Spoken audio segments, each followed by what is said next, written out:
Hi gang, Rob here. It's the evening of 3 February 2020. Coming to you today with a little show and tell video.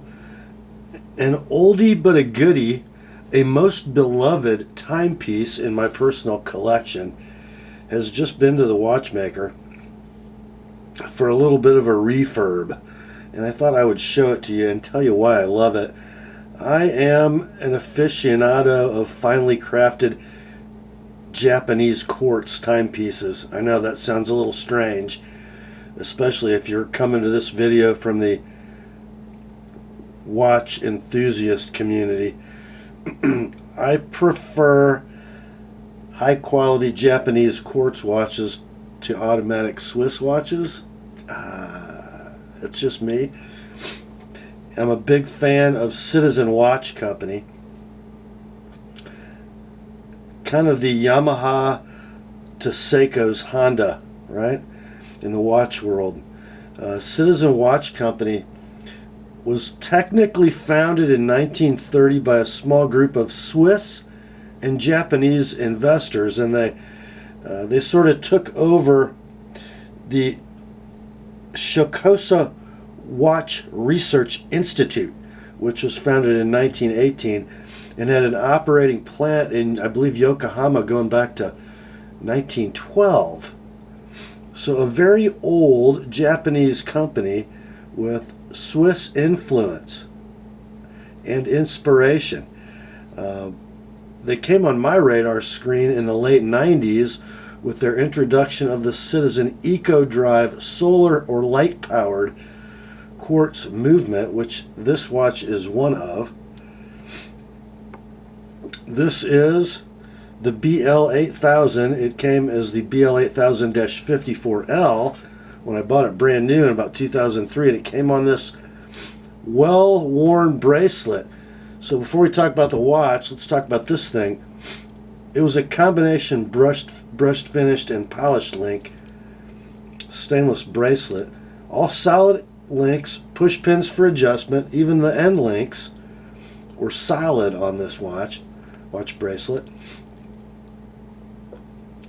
Double pushers for the release, a nice clasp, no safety bail on this one. But you can see I wore this watch as my daily to the office watch for many, many years. The bracelet condition, unrestored, is kind of what the watch case looked like. So this just came back from my local watchmaker, all polished up, and is wearing a brand new, made in the United States of America in Texas, genuine ostrich leg leather strap. Isn't it gorgeous with that blue dial? So, yeah. 1997, Citizen lists the year for the first EcoDrive watch to market. This one came along about 7 years later, and this was kind of the flagship in the EcoDrive line in 2003 or so, because it is a perpetual calendar. That is correct. Let me get my trusty little toothpick out. You notice there is a crown and two pushers. This subdial goes through all your functions: time, calendar, alarm, and then underneath the minute hand is a local time, which is used to set the 24-hour clock. This subdial is a 24-hour clock, and it can be used for a second time zone or a local time if you've traveled out of the area. Pretty cool. Over here, you have your days of the week, and a little subscale up here that you use for setting the perpetual calendar. It starts with a leap year and then how many years after a leap year. You need to set that as you're setting that perpetual calendar, and you never have to change the date again. And then you see an on and an off indicated. That's for the alarm function. So the setting process for this watch, super complicated. You're using a combination of the pushers and the crown to toggle between functions and set things. The month is set using the second hand, and the months are indicated at the very outside of the chapter ring. You can even walk around with the second hand fixed in the month position if you so desire. Pretty cool. Notice the dial is a dual texture. The center of the dial, I guess the solar panel of the watch, is kind of a crosshatch pattern, and then where the indices are, those gorgeous polished silver tone Roman indices, those are concentric circles on that track.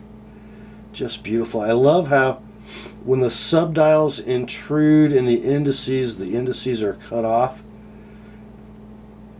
extremely precisely. Just gorgeous. I love the stepped lugs. Here is a shot for you of the watch on the wrist, so you can see how that 39 millimeter case with 45 millimeter lug to lug length looks on the wrist. It wears very well. It's not a huge watch, but it's not a tiny watch either, so take a look at that. The cool thing about this watch is that I think, you know, over the years, just by giving it a quick polish and putting a new strap on, it's just timeless. Citizen could release this watch today and it would look current. It's kind of it's just a gorgeous, timeless case design. I absolutely love it. The precision on the watch is unbelievable. It's one of those watch faces that you can just look at for hours if you are an aficionado of timepieces and just notice things that you didn't notice before. The precision is excellent. Everything is aligned properly. Each tick of that solar-powered EcoDrive quartz movement lands exactly on a minute mark or a second mark. Keeps unbelievable time. The EcoDrive movement was touted in the late 90s when it came on the scene as being accurate. Within plus or minus 10 seconds per year, this watch does not disappoint. I think I've only had to set this watch twice. And once was when I did something wrong during setting and turned the alarm on by mistake and had to print a PDF of the setting instructions to turn the alarm off. And then I think I didn't wear it for about well over a year at some point, and had to actually do a full set on the watch. But it's 17 years old. It has never had the EcoDrive capacitor replaced. It's probably getting to be about time. The handset, the hour and the minute hands are sort of Dauphine in shape, and they carry the only luminous material on the watch. Only the hour and minute hands have lume, and it's, I think, a little better than typical Citizen lume for the period. Definitely not Seiko Lumibright, but it's going to glow a bluish white, and it holds up decently. You know, you're not going to pick it up at 4 in the morning after going to bed at 10 and see your hands very well, but I'll give you a little shot of the lume here, freshly charged up with my Meritech AAA flashlight, so take a look at what that looks like. Now, if you own one of these and you're thinking, boy, maybe I'll put a strap on that and put that scratched up old bracelet in the drawer, your lug width on the BL8000 is going to be 20 millimeters, so a wide variety of straps will be available.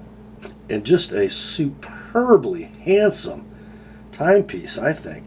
Equally at home with a blue suit,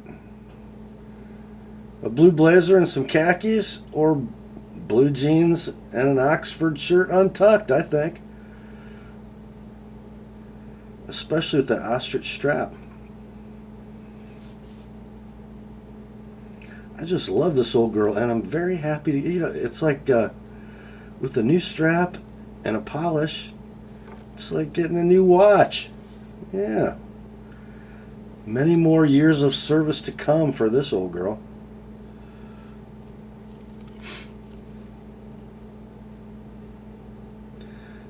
So when this watch was new back in 2003-ish, They fetched a pretty hefty price. I said it was sort of the flagship of the EcoDrive collection. I think I paid about $270 for this watch in '03. Funny, I think Amazon has one, a new old stock one, available right now for purchase for $238. So apparently, the long-term secondary market on this watch is kind of friendly. But you can find them all over eBay in various states of condition for, between $75 and $150. Just a super cool old piece. Thought you guys would like to see it. Got some more watch stuff to come for you guys, as a matter of fact. So stay tuned. No, I haven't lost my love for knives. I've just sort of had my watch bug rekindled of late. Perhaps it's because my dear wife Heidi inherited a pretty special timepiece recently, and in evaluating it and servicing it, it kind of made me dig into my watch drawer and see what was going on. So that's all for this one. I thought you'd like to see my little reclamation project. Grace to you and peace, my friends, from God our Father and the Lord Jesus Christ. Remember, the word is sharp.